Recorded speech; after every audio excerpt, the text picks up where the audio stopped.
पुण्याच्या कात्रज परिसरात घरफोड्या करणाऱ्या एका अट्टल गुन्हेगाराला भारती विद्यापीठ पोलिसांनी अटक केली आहे। धनंजय घोडके असं या आरोपीचं नाव आहे। त्यानं आतापर्यंत 28 घरफोड्या केल्याचं पोलीस तपासात उघड झालंय। त्याच्याकडून 21 लाख रुपयांचं सोनं आणि चांदीचे दागिने जप्त करण्यात आले। या आरोपीनं आंबेगाव परिसरात दिवसा तसंच पहाटेच्या वेळी बंद घराच्या दरवाजांच्या कडी कोयंडा लोखंडी रॉडच्या साहाय्याने तोडून 28 घरफोड्या केल्या। आरोपी टीव्हीएस शोरूम मध्ये हेल्परचं काम करतो। कामाला येता जाताना बंद घराची टेहळणी करून रात्री घरफोडी करत असे।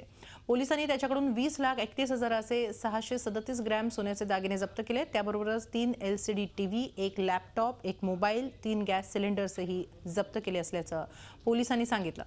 आरोपी हा रेकॉर्डवरील गुन्हेगार आहे। त्याच्यावर या अगोदरही 28 गुन्हे दाखल आहेत। याचा कोणी साथीदार आहे का आणि इतर ठिकाणी कुठे चोरी केली आहे का याचा पोलीस तपास करतायत।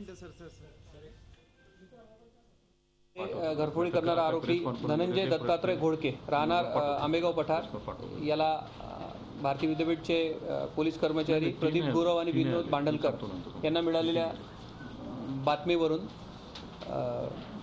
त्यांनी तो विकायला जाणार आहे सोनाराकडे, तर अशी बातमी मिळाल्यावरून त्याला अटक केलेली आहे। त्याच्याकडनं जवळपास 28 गुन्ह्यातल्या घरफोड्या डिटेक्ट केलेल्या आहे।